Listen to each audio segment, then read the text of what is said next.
Assalamualaikum dear student, I am your maths instructor Sayyida Rabah Fatima. We are doing unit number 11 parallelograms and triangles grade 9th. Fifth question of review exercise is the given figure angle MNP is a parallelogram. Find the value of MN. अब given ये है कि जो हमारे पास angle है MNP मतलब MNP मतलब हमारे पास हमने बात की है एंगल N की, क्योंकि जो दरमियान में हमारे पास होता है वर्टेक्स का मतलब हम उस पर बात कर रहे हैं एंगल की। ये बताया गया है कि जो एंगल N वर्टेक्स N पे एंगल है वो है एक पैरेललोग्राम का। अगर पैरेललोग्राम का है तो ये ऑपोजिट एंगल्स क्या होंगे, हमारे पास इक्वल होंगे, because opposite angle of the parallelogram are congruent. अगर हम इक्वल सेम की बात कर रहे हैं और अगर हम उनकी मेजरमेंट को किसी न्यूमेरिकल वैल्यू के साथ ले रहे तो हम कहेंगे वो क्या है, वो इक्वल हैं। हमने क्या करना है स्टूडेंट, इसको देखते हैं। हमने वैल्यू फाइंड करनी है m और n की।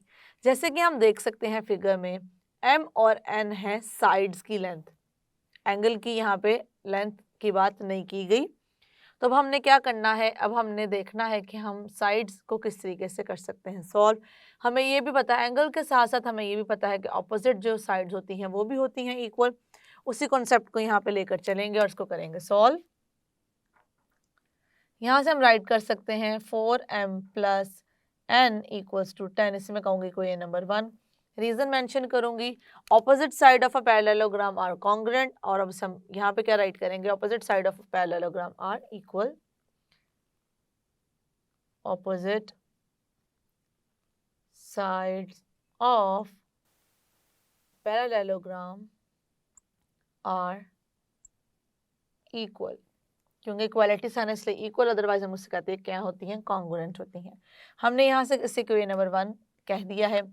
अब स्टूडेंट देखें, हम अपनी प्रीवियस चैप्टर्स में देखते हुए आते हैं 9th क्लास में कि किस तरह से साइमल्टेनियस इक्वेशंस को किया जाता है सॉल्व। अब यहाँ से देखें, अगर मैं क्या करूँ, मैं इक्वेशन इसको भी राइट कर दूँ इस तरीके से 8m minus 4 n equals to 8। Same reason हम इसके लिए भी लिखेंगे और इसको थोड़ा सा कर लेते हैं सॉल्व। रीज़न लिखने के बाद opposite sides of parallelogram are equal. और बेसिकली एंगल एन वाली इंफॉर्मेशन दी गई थी, वो इसलिए ही दी गई थी कि हमें पता हो कि हम पैरेललोग्राम को कर रहे हैं डी। अब यहाँ से देखिए 4 कॉमन आता है। अगर मैं यहाँ से 4 कॉमन ले लूँ, ये क्या बन जाएगा, ये बन जाएगा 4 आ जाएगा 2m माइनस 4 इक्वल्स टू 8। इसको मैं सॉल्व कर लूँ तो आ जाएगा 2m minus 4, this is basically n not 4, this is also n। तो ये आ गया इस तरीके से 8/4। तो इन दोनों को जब हम सॉल्व करेंगे 4 1 4 4 2 8, तो 2m minus n equals to 2। अब स्टूडेंट यहाँ पे इससे मैं कह दूंगी क्वेश्चन नंबर 2। इक्वेशन नंबर 1 और इक्वेशन नंबर 2 को देखें। अगर मैं इन दोनों इक्वेशंस को आपस में कर देती हूँ ऐड, हम देख सकते हैं जो हमारे पास इक्वेशन आएगी उसमें n हो जाएगा एलिमिनेट। साइमल्टेनियस इक्वेशंस को हम सॉल्व किस तरीके से करते थे, ऐसे सॉल्व करते थे कि हम 2 इक्वेशंस हैं या 2 से ज़्यादा हैं, बट हम ऑब्वियसली बात कभी 2 की ही कर रहे हैं कि हम क्या करते हैं, उनमें से सबसे पहले कोशिश होती है किसी एक हम वेरिएबल को कर दें एलिमिनेट। तो देखें, इसको मैं इन दोनों को क्या करूँगी, प्लस करूँ, माइनस करूँ, मल्टीप्लाई करूँ, डिवाइड करूँ कि आपस में कोई एक हो जाए हमारे पास एलिमिनेट। तो हम क्या देख सकते हैं कि अगर मैं दोनों इक्वेशंस को आपस में ऐड कर देती हूँ, क्योंकि ये पॉजिटिव है और ये है नेगेटिव, दोनों हो जाएंगे आपस में कैंसिल आउट और इस तरीके से n हो जाएगा एलिमिनेट। तो मैं यही काम करूँगी यहाँ पे, adding equation 1 and 2, adding equation 1 and 2। 1 2 को हम कर देंगे ऐड, ये वाली साइड होगी इस वाली साइड के साथ ऐड और ये वाली साइड होगी इस वाली साइड के साथ add. 4m plus n plus 2m minus n। जैसे कि हमें पता है कि एडिशन में हमने पॉजिटिव साइन यूज़ करना होता है प्लस का, और वो किसी भी हमारे नंबर के जो साइन है उसको चेंज नहीं करता, जिसके जो साइन होते हैं वही रहते हैं। तो इसलिए इसके साथ माइनस था, एज इट इज माइनस ही है। प्लस 2, यहाँ से हम देखेंगे कि ये दोनों किस तरीके से हो जाएंगे कैंसल आउट, क्योंकि दोनों के साइन क्या है ऑपोजिट, और इनको ऐड कर देंगे तो आ जाएगा 6m, और यहाँ से आ जाएगा 12। अब मैं इसको फर्दर सॉल्व करूँ तो 12/6, and we know that 6 1s are 6 and 6 2s are 12. 6 1s are 6 and 6 2s are 12. So finally we have the value of m equals to 2. m की वैल्यू हमारे पास आ गई है 2। अब मैं ये जो वैल्यू आई है इन दोनों में किसी भी एक में पुट कर दूं तो मेरे पास आ जाएगी n की वैल्यू। तो मैं क्या करूंगी, मैं देख सकती हूँ कि मैं दोनों में से किसी भी एक में कर सकती हूँ put the value of m in 2। मैं 2 में क्या करने लगी हूँ, उसे पुट करने लगी हूँ, तो मेरे पास क्या आ जाएगा 2m minus n equals to 2। तो यहाँ पे m की जगह पुट कर देंगे 2 minus n equals to 2, 2 2 4 minus n equals to 2, n इधर चला जाएगा, ये इधर आ जाएगा, it becomes 4 minus 2 equals to n, 4 minus 2 equals to n, और इसी तरीके से हमारे पास n की वैल्यू क्या आ जाएगी स्टूडेंट, n इक्वल्स टू 2।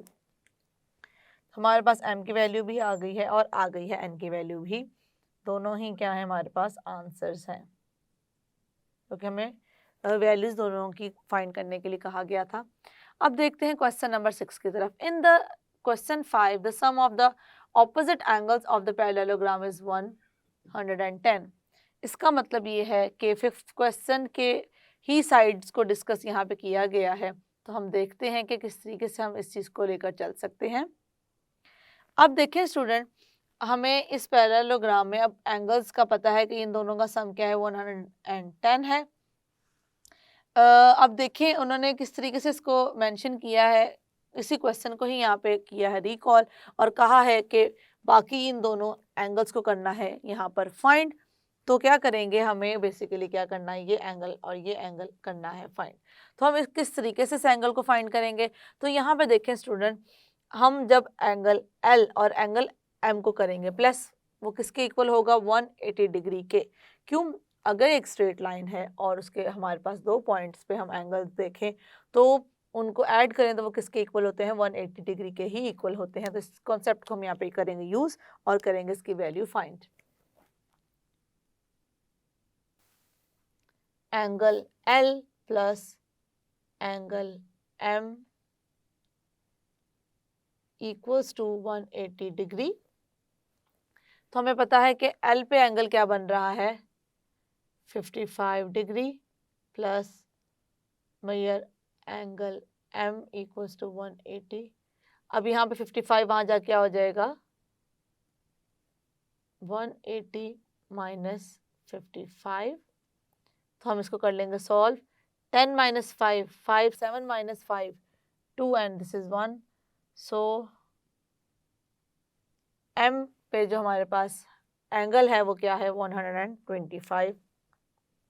ऐसे लिख दें या खाली उस तरीके से आप मेंशन कर दें तब भी ठीक है। This is the first answer, और बेसिकली दोनों का आंसर ही सेम आएगा। क्यों, we know that major angle M equals to major angle P।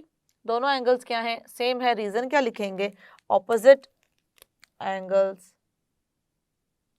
Opposite angles of parallelogram.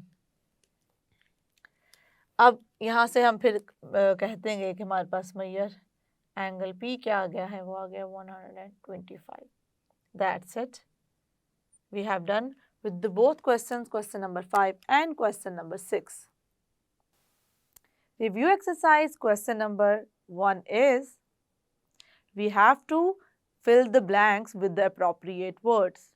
क्या मतलब, हमें जो स्टेटमेंट गिवन है उसमें हमें जो वर्ड मिसिंग है वो मिसिंग वर्ड करना है पुट, उससे क्या होगी, हमारी स्टेटमेंट हो जाएगी कंप्लीट। तो फर्स्ट स्टेटमेंट क्या है स्टूडेंट? फर्स्ट स्टेटमेंट है in a parallelogram opposite sides are dash.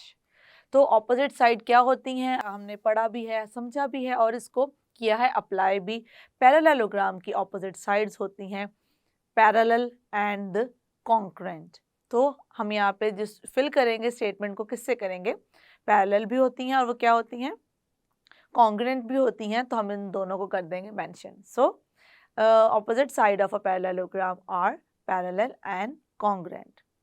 Second statement is opposite angles of a parallelogram are. पहले हमने बात की ऑपोजिट साइड्स की और अब हम बात कर रहे हैं ऑपोजिट एंगल्स की।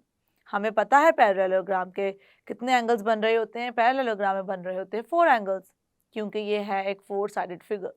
4 इंटीरियर एंगल्स होते हैं हमारे पास और हमें ये भी पता है कि जो ऑपोजिट एंगल्स हैं पैरेललोग्राम के वो क्या हैं, कॉन्ग्रुएंट हैं।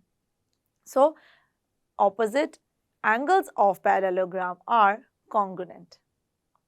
Third statement is diagonals of a parallelogram dash each other, और diagonals of a parallelogram dash each other at a point, मतलब वो क्या करते हैं एक पॉइंट पे आपस में, diagonals of a parallelogram वो करते हैं bisect एक दूसरे को। The fourth statement is median of a triangles are, मतलब कोई भी एक ट्रायंगल है हमारे पास, medians of a triangle are, एक ट्रायंगल है उस पे हम ड्रॉ करते हैं मीडियंस। एक ट्रायंगल पे स्टूडेंट हमें पता है 3 मीडियंस ड्रॉ हो सकते हैं। मीडियंस हम ड्रॉ करते हैं उनके वर्टिसेस पे। अगर 2 या 2 से ज़्यादा लाइन आपस में एक दूसरे को किसी एक पॉइंट पे करें कट, तो हम उसे क्या कहते हैं कि ये वो क्या है, वो है कॉन्करेंट। और हमने ये एक अपनी स्टेटमेंट में देखा भी था और हमने इसे प्रूव भी किया था कि medians of a triangle are concurrent. So we have done with this. So the next statement is diagonal of a parallelogram divides the parallelogram into 2 dash triangles. तो जो डायगनल्स हैं पैरेललोग्राम के वो डिवाइड करते हैं उस फिगर को कितने ट्रायंगल्स में या कौन से ट्रायंगल्स में, बात तो ये है। तो स्टूडेंट हमने देखा था कई हमारे पास क्वेश्चंस ऐसे थे और हमने कुछ क्वेश्चन ऐसे हमें गिवन थे और कुछ क्वेश्चन में हमने ऐसी कंस्ट्रक्शन की थी जिसमें हमने डायगोनल्स को किया था ड्रॉ। तो डायगोनल्स को ड्रॉ करते साथ हमने देखा था और हमने एक स्टेटमेंट भी देखी थी कि जब हम पैरेललोग्राम में डायगोनल्स ड्रॉ करते हैं हमारे पास जो ट्रायंगल्स होते हैं वो क्या होते हैं, कॉन्ग्रुएंट होते हैं। सो अगर हम डायगोनल ड्रॉ करें, डायगोनल ड्रॉ करने से पैरेललोग्राम पे जो हमारे पास 2 ट्रायंगल्स आएंगे वो क्या होंगे, कॉन्ग्रुएंट होंगे। यस स्टूडेंट, आज हम अपने चैप्टर को कर रहे हैं वाइंड अप। हमने इस चैप्टर में बहुत से नए कॉन्सेप्ट्स को देखा और उन्हें लर्न किया।